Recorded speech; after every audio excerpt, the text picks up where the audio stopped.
제가 그 주중에 이제 일을 하면서 여러 사람들을 만납니다. 여러 사람들을 이제 만나는데 몇 주 전에 만났던 친구예요. 30대 후반 거의 이제 40이 다 된 그런 친구를 만났는데 일을 굉장히 오래 한 친구여서 많은 것들을 배울 수 있는 그런 기회였습니다. 근데 이제 결혼한 지가 꽤 됐는데도 불구하고 아이가 없다 그래요. 요즘에 그 부부들이 아이를 잘 낳지 않으려고 하죠. 그래서 이제 그런 것보다 하고 그리고 이제 일을 했습니다. 일하면서 이제 여러 가지 이야기들을 나눴습니다. 많은 이야기들을 이제 나누다가 그 얘기 중에 들어보니까 자기 형제들이 많은 거예요. 6남매예요, 6남매. 그 얘기를 들으면서 굉장히 다복했을 텐데 자녀를 낳고 싶었을 텐데 왜 아이를 왜 여태 낳지 않았을까 하는 그런 궁금증이 좀 생겼어요. 아이들이 많은 집에서 자란 이런 친구들은 또 아이를 빨리 갖고 싶어하는 그런 마음들이 있을 것 같다는 생각을 했죠, 제가. 그래서 물어봤어요. 그렇게 다복한 가정에서 자랐을 텐데 어떻게 아이를 갖지 않냐? 그랬더니 그 친구의 이야기가 이렇습니다. 막내 동생과 18년 차이가 나는데요. 거의 20년 가까이 차이가 나는 거죠. 그래서 아이가 태어나서 이제 울음소리가 그칠 때쯤 되면 또 한 아이가 태어나고, 울음소리가 그칠 때쯤 되면 또 한 아이가 태어나고, 그러니까 그 울음소리에 노이로제가 걸릴 정도로 트라우마가 있다는 거예요. 아이들 울음소리를 들으면 정말 힘들다는 거예요. 굉장히 예민해진다는 거죠. 그래서 아이를 낳고 싶지 않다. 그 이야기를 들으면서 기억이 굉장히 중요하구나. 경험이 중요하구나. 제가 오늘 아침에 산에 갔다가 왔는데 아침에 가면서 보니까 벌써 은행 그 열매들이 한두 개씩 떨어져 있어요. 밟을 뻔했어요. 근데 밟지 않았어요. 왜 그러냐면 밟으면 어떻게 되죠? 감당 안 되잖아요. 그 냄새가. 그걸 알기 때문에, 경험이 있기 때문에 밟지 않았어요. 오늘 말씀을 보면 있잖아요. 12장 오늘 읽었던 14절의 말씀이에요. 제가 한번 읽어보도록 하겠습니다. 너희는 이 날을 기념하여 여호와의 절기를 삼아 영원한 규례로 대대로 지킬지니라.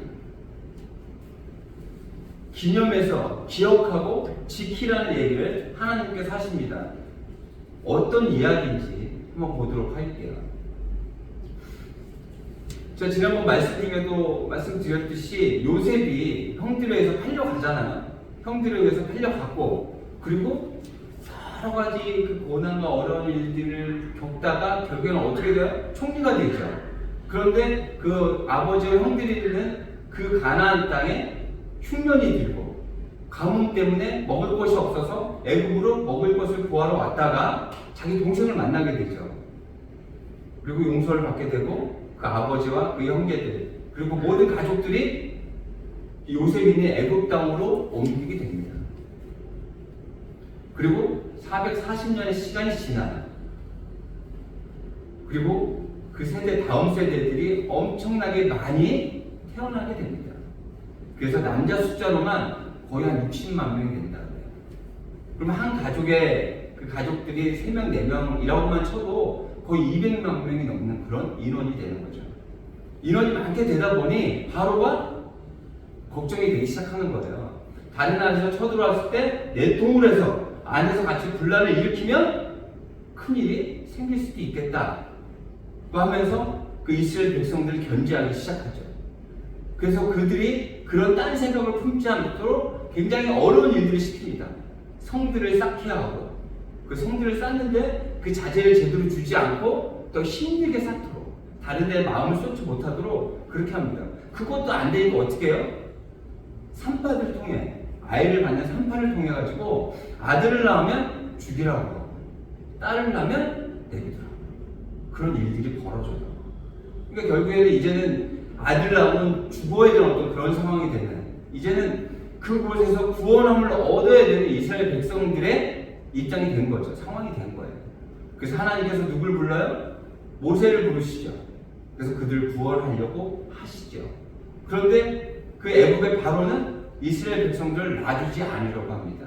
그들이 걱정되기도 하지만 사실 그때 인구가 국력이에요. 지금도 우리나라가 걱정하는 게 뭡니까? 아이들 낳지 않아서 걱정하잖아요. 왜 그러냐면 인구가 그만큼 적어지게 되면 국력 자체가 떨어질 수밖에 없는 거예요. 그때도 그랬던 거죠. 그들이 걱정은 되지만 200만 명이나 되는 그들을 보낼 수 없는 거예요. 보낼 수 없다고 이야기를 하니 하나님께서 어떻게 해요?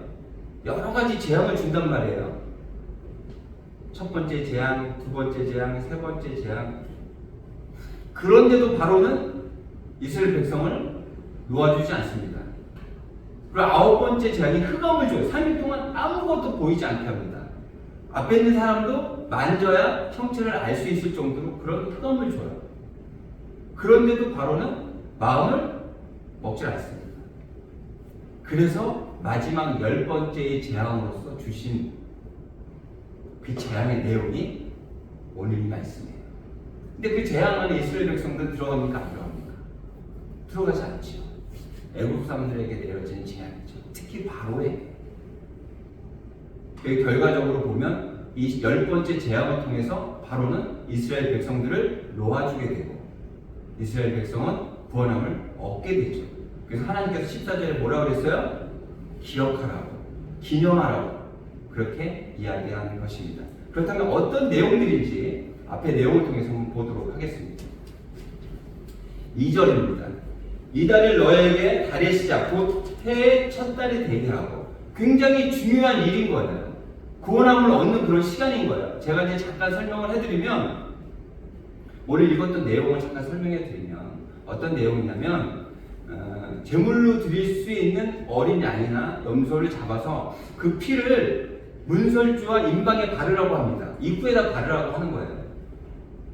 입구에다 바르면 그날 저녁에, 그날 밤에 죽음이 옵니다. 그래서 그 피가 발라져 있는 곳은 그 죽음이 넘어가요. 그런데 그렇지 않은 곳에 있는 곳에서는 가장 첫 번째로 태어난 장자가 죽게 됩니다. 짐승이든지 사람이든지 바로 왕이든지 그렇지 않은 백성들의 자녀든지 무조건 첫 번째로 태어난 모든 것들은 다 죽게 돼요. 그런데 하나님께서 말씀하신 그 말씀대로 그 문 입구에다가 문설주와 임방에다 피를 바른 사람들은 그 재앙에서 벗어나게 되죠. 오늘 그 내용이 이제 그 내용인 거예요. 이제 다시 한번 읽어보겠습니다. 이달을 너에게 달의 시작 곧 해의 첫 달이 되게 하고 이런 중요한 일이 있어요. 하나님께서 이야기하시는 게 이달 지금 이 오늘 있었던 이 일들을 한마디로 한 단어로 뭐라 그러냐면 6월절이라고 이야기합니다. 이 6월절이 있는 이 달을 첫 달로 바꾸라고 이야기합니다. 원래는 지금 이 달이 어떤 달이냐면 일반 달력으로 따지면 7월 달이에요. 그리고 지금 우리가 살아가는 우리 달력으로 본다면 3월, 4월 그때쯤입니다. 근데 종교 달력으로는 첫 달이라고 그렇게 바꾸라고 이야기하고 계시는 거예요. 왜 그럴까요? 제가 지난번 설교 때도 말씀드렸듯이 사람은 언제 변한다고요? 어떻게 변한다고요? 하나님 만나기 전과 만난 후로 바뀐단 말이에요. 지금 하나님께서 무엇을 얘기하는 거냐면 과거에 나를 모르고 살았던 그 모든 것들을 잊어라. 그 나쁜 습관들, 그 자세들을 바꿔라. 어떻게? 새롭게 그렇게 바꾸라고 이야기하시는 내용이 오늘 이전의 내용인 거예요.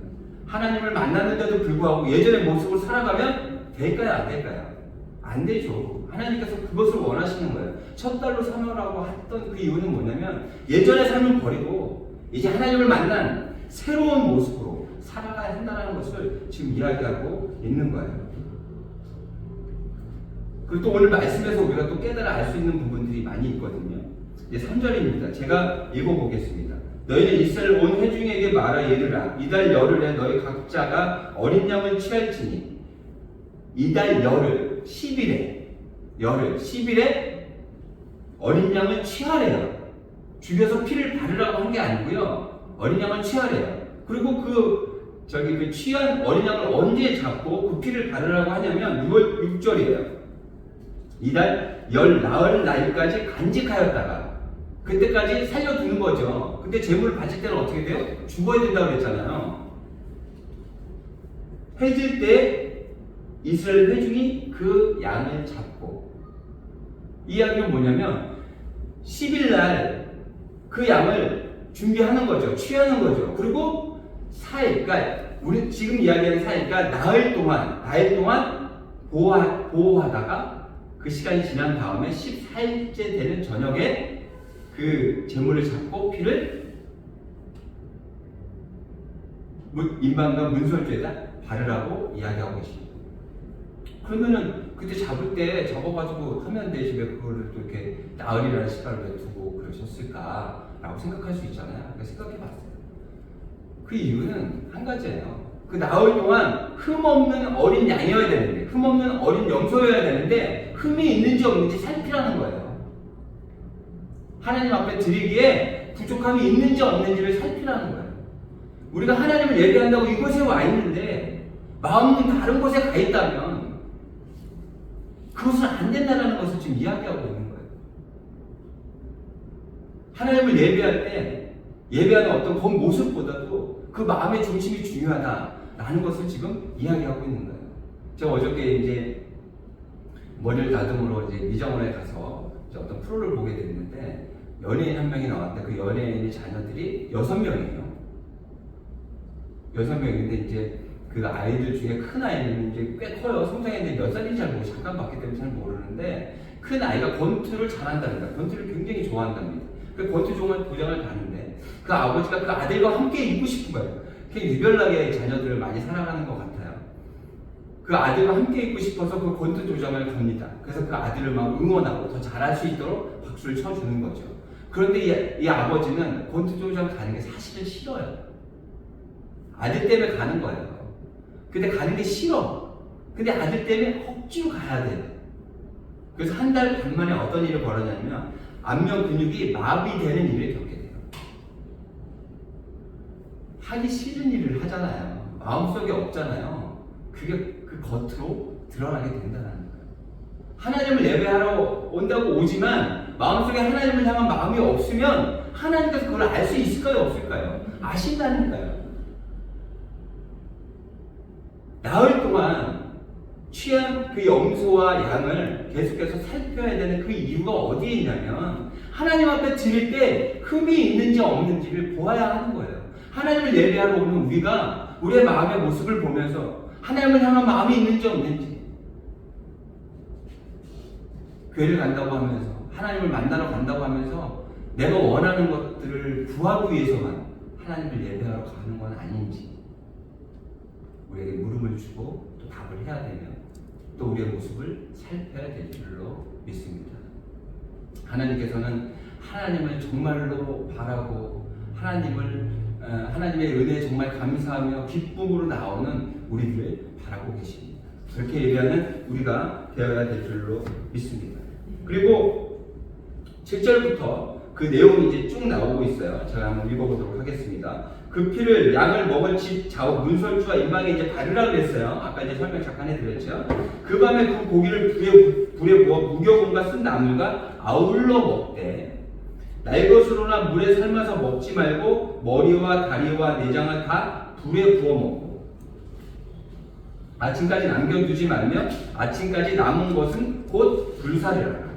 여기서 잠깐 말씀을 드리면 삶고 하다 보면 시간이 걸리거든요. 이제 급하게 하라 그러는 거예요. 그걸 다음 절에서 알 수 있어요. 11절이에요. 너희는 그것을 이렇게 먹을지니 허리에 띠를 띠고 언제든지 달려갈 수 있도록 띠를 띠고 발에 실을 신고 손에 지팡이를 잡고 급히 먹으라. 이것이 여호와의 유월절입니다. 제가 군에 있을 때 많은 훈련을 했습니다. 근데 이제 훈련을 하기 전에 이제 상황이 이제 이렇게 주어집니다. 상황이 이제 주어질 거 아니에요. 이제 뭐 전쟁이 났다거나 이제 어떤 이제 그런 상황들이 이제 주어져요. 주어지게 되면 이제 그 상황에 따라서 아주 긴급하게 움직여야 됩니다. 왜 그러냐면 초소안에 있는 모든 것들을 다 없애야 돼요. 우리 이제 개인이 이제 가져갈 개인 장비들은 이제 뭐 군장이나 이런 데 다 이제 담고 총도 들고 뭐 하지만 그 안에 있는 우리 내무반에 있는 어떤 그런 모든 물품들이나 이런 것들을 다 폐기를 하든지, 그러니까 적의 손에 들어가지 않도록 그런 것들 다 폐기를 하든지 해야 돼요. 그러면 완전히 복잡해요. 근데 사실 이제 갑자기 전쟁이 나면 정말 뭐 멘붕이겠지만 사실 그런 상황이 주어질 거라는 것을 먼저 이제 이야기를 해줍니다. 그래서 어느 정도 이게 준비를 해 놓죠. 그래도 굉장히 긴급합니다. 왜냐면 태워야 될 것들이 있고, 그러니까 태우는 장소가 직접 태우진 않지만 태워야 될 것들은 태우는 장소로 갖다 둬야 되고, 어디 또 반납해야 되는 것도 또 반납해야 되고, 또 받아야 될 것도 총탄이나 이런 것들, 탄약 같은 것도 받아야 되고, 그건 또 가서 또 받아서 와야 되고, 정말 긴급해요. 급박해. 그때 뭐 보면 이제 뭐 그 고참들은 또 그 밑에 그 부하들까지 챙겨야 되기 때문에 정말 정신이 하나도 없어요. 그렇게 막 매달리고 정신없이 막 그렇게 뛰어다니면서 모든 것들을 다 마무리한 다음에 이제 출동하기 전에 그 연병장에 모두 다 모여서 그곳에서 정확한 명령을 듣고 이제 움직이기 시작하죠. 근데 그런 과정이 얼마나 급박한지 몰라요. 정신이 없어요.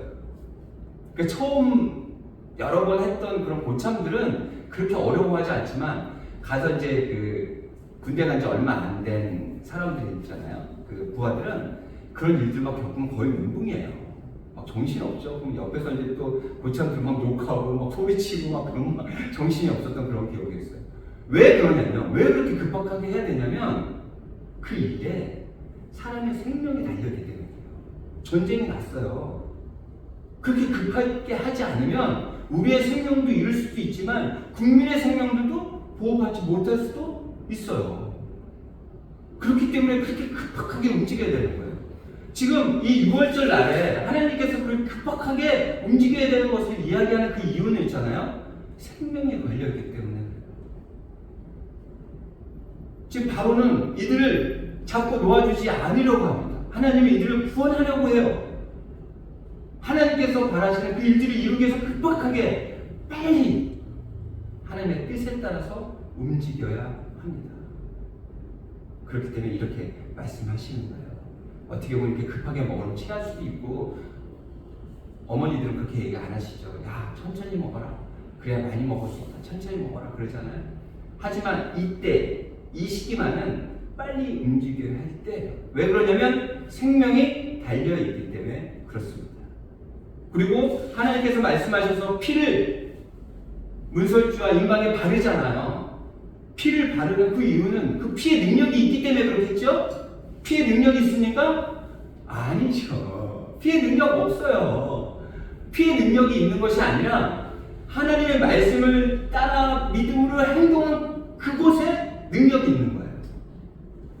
그렇기 때문에 그곳에 피를 바른 거고요. 그리고 하나님의 그 죽음이 그 피를 넘어가게 되는 것이죠. 예수 그리스도의 피가 아니라, 예수 그리스도의 희생이 아니라 지금 제물의 희생, 제물의 피거든요. 능력이 있을지 없을지 모릅니다. 하지만 그것보다도 하나님께서 말씀하신 그 믿음에 따라서 행동했을 때 그곳에 하나님의 능력이 나타난다는 걸 우리가 깨달아 알아야 해요. 어제 제가 잠깐 TV를 보면서 그 솔비라는 그 친구 가수가 나왔어요. 그 가수가 나와서 이야기를 하는데 그 친구가 요즘에 그 그림을 그리는 화가로 많이 일을 하나 봐요. 그래서 자신의 이제 그 화가들은 자신이 그린 그 작품들을 팔잖아요. 그래서 많은 사람들한테 판매하죠. 근데 이제 그런 얘기를 하는 거예요. 이제 그 작품을 팔았는데 그 작품을 산 사람들이 좋은 일들을 많이 겪게 되었다라고 얘기해요. 어떤 일들이냐면 아기를 갖고 싶었던 사람들이 그 그림이 집에 들어간 후에 아기를 갖게 되고, 또 연예인들은 또 큰 상들을 또 받게 되고, 바빴던 사람이 또 이렇게 나아지는 뭐 그런 일들을 겪었다. 그런 이야기를 하는 거예요. 그러니까 이제 제가 생각할 때는 이게 뭐 부적같이 그런 능력이 있어서 그런 일들을 겪었어가 아니라 자신이 마음을 다해서 그렸던 그림이 좋은 사람들에게 갔더니 그렇게 또 좋은 일들이 있더라. 그렇게 이야기하는 것 같아요. 그 그림이 부적입니다. 그 그림을 달아나기 때문에 그들이 원하는 그들이 바라던 바들을 얻을 수 있었던 걸까요? 아니죠. 그들이 원하는 것들을 얻기 위해서 그들은 부단히 애를 썼을 거예요. 노력했을 거예요. 하나님께서 말씀하시는 말씀의 그 내용들을 우리 잘 깨달아야 하는 그 이유가 뭐냐면, 잘 깨닫는 걸로 끝나서는 안 돼요. 행동으로 나타나야 되는 거예요. 그게 중요한 거예요. 아이 무슨 뭐 저기 양피 바른다고 무슨 뭐 죽음이 넘어가겠어? 말 같지도 않은 소리야. 뱀에게 물려갖고 이제 죽음이 이제 바로 앞에 있는데도 불구하고 노뱀을 바라보면 나온다 그랬는데 아이 전부 생명도 없는 노뱀 본다고 뭐 나아지겠어? 말도 안 되는 소리 하지 마. 라는 사람이 있었을까요? 없었을까요? 있었죠. 근데 그 노뱀이 부적입니까? 그 노뱀의 능력이 있는 거예요. 하나님의 말씀을 들었기 때문에, 하나님의 말씀을 믿음으로 순종했기 때문에 그런 놀라운 역사가 있게 된 거예요. 그 노뱀에 무슨 생명이 있습니까? 하지만 그 노뱀을 하나님께서 보라고 하셨어요. 피의 능력이 있기보단 하나님께서 피를 바르라고 하셨어요. 그래서 발랐어요. 그 말씀을 따랐기 때문에, 믿음으로 순종하며 따랐기 때문에 그곳에 능력이 일어나는 거예요. 하나님의 말씀을 우리가 들어야 하는 예배를 드려야 하는. 깨달았어. 그거 그래 그거네. 거기서 멈추면요 아무 의미 없는 거예요. 깨달아 알았으면 우리 삶 안에서 하나님께서 말하시는 그 뜻들이 이루어져야 돼요. 피를 바르라고 하면 피를 발라야 되고요. 노뱀을 바라보라고 하면 바라봐야 돼요. 노뱀을 바라봐서 그런 게 낫나 보네. 아니, 너도 봐야 돼. 우리도 바라보는, 우리도 바르는 그런 믿음의 사람이 되어야 한다는 거예요. 6월절 그런 일들이 예전에 있었나 봐. 가 아니라 하나님은 기억하길 바라시는 거예요. 기념하길 바라는 거예요. 오늘 그 말씀의 구절들의 내용을 보면 정말 이것보다, 지금 말씀드린 것보다도 더 많은 내용들을 나눌 수 있지만 다 할 수는 없어요. 시간 관계에서. 이 작은 절 14절까지 이 말씀 가지고도 정말 많은 것들을 함께 나눌 수가 있어요. 그렇듯이 하나님의 그 말씀을 나누는 것도 정말 중요하지만 나눴던 그 말씀을 깨닫고 그 말씀을 살아내는 것이 더 중요하다라는 것을 다시 한번 생각하시고 결단하시는 여러분들이 되시기 바랍니다. 그리고 하나님께서는 어떤 이야기를 하시냐면 13장이에요. 13장 8절부터 제가 한번 읽어보도록 하겠습니다.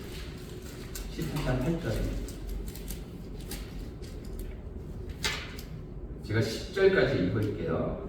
너는 그날에 내 아들에게 보여 이르기를 이 예식은 내가 애굽에서 나올 때 여호와께서 나를 위해 행하신 일로 말미암음이라 하고 이것으로 내 손의 기호와 내 미간의 표를 삼고 여호와의 율법이 내 입에 있게 하라. 이는 여호와께서 강하신 손으로 너를 애굽에서 인도하여 내셨음이니 해마다 절기가 되면 이 규례를 지킬지니라.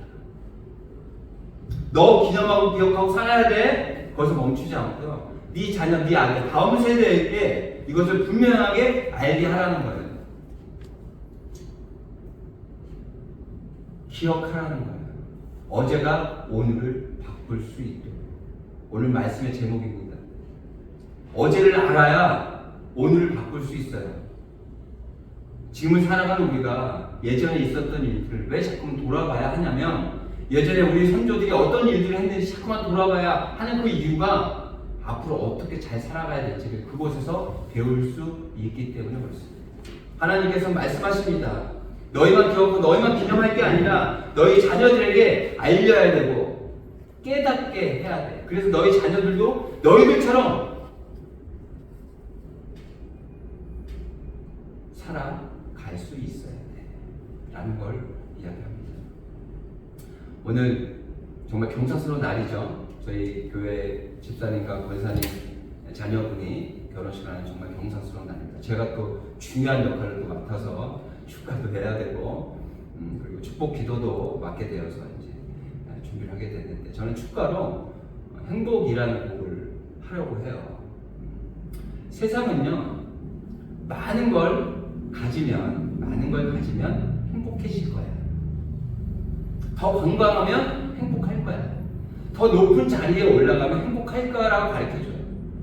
그래서 더 좋은 차를 타고 화장실이 더 많은 집을 갖기 위해서 정말 노력하며 살아갑니다. 그런데 중요한 건 뭐냐면 저는 한 개 이상의 화장실이 있는 집을 살아보진 않았지만 화장실이 3개 있는 4개 집 인테리어 일을 하면서 찾아가도 그곳에 있는 사람들의 표정이 그렇게 행복해 보이지 않았어요. 그렇다면 진정한 행복은 어디에서 오는 걸까요? 하나님께 있죠. 그것을 저는 오늘 결혼하는 그 부부에게 알려주고 싶어요. 그게 우리의 역할인 거예요. 내가 알고 내가 기념하는 걸 끝나지 않고 하나님은 내 자녀에게 다음 세대에게 그것을 기억하고 가르쳐 주기를 바라시는 거예요. 그러면서 오늘 말씀 그 이후에 무교절에 대한 이야기를 합니다. 6월절이죠. 6월절이 지난 그 다음 날부터 일주일 동안 무교절로 지내라고 합니다. 그 무교절은 뭘 이야기하는 거냐면 누룩을 넣지 않은 빵을 먹게 하는 거예요. 누룩을 넣지 않은 떡을 먹게 하는 거예요. 누룩을 넣지 않은 빵은 어떨까요? 맛이 없겠죠. 부풀러지지도 않고 상품성도 없고 맛도 전혀 없겠죠. 그걸 왜 먹으라고 하는 걸까요? 그때 급히 가느니라고 누룩을 넣어서 그게 발효하는 시간까지 기다리지 못했던 그 시간들을 기억하라는 거예요. 급박했던 그 시간들을. 그리고 하나님께서 베풀었던 그 은혜를, 하나님이 아니었으면 애굽의 노예로 살 수밖에 없었던 이스라엘 백성들을 인도해 내신 하나님을 기억하라고 그 무교절을 기념하라고 말씀하고 계시는 거예요. 여러분, 우리는 기억해야 됩니다. 어제를 알아야 오늘을 바꿀 수 있습니다. 그것이 하나님께서 바라는 하나님의 마음입니다. 그리고 또 나만 바뀌고 나만 기념하는 것이 아니라 내 자녀, 다음 세대를 위해서 가르쳐야 합니다. 가르치기 위해서는 더 중요한 건 내가 먼저 몸으로 삶 안에서 살아내야 되는 거죠. 입으로 가르치는 것보다 삶으로, 행동으로 가르치는 것이 더 크다고 생각합니다. 그렇게 살아내는 우리가 되었으면 좋겠습니다. 오늘 제가 결혼하는 그 부부에게 축가를 하고 또 가사의 내용으로 그들을 가르칠 수 있고 그들에게 권면할 수 있지만 그것으로 끝나지 않고 저의 하나님께서 바라시는 저의 좋은 행동, 좋은 모습들을 통해서 그들을 또 가르칠 수 있는 그런 기회가 있기를 바랍니다. 우리 자녀들을 위해서 아니면 다음 세대를 위해서 우리는 더 하나님께서 바라시는 온전한 모습으로 살아가야 될 줄로 믿습니다. 그렇게 사시는 여러분 되시기를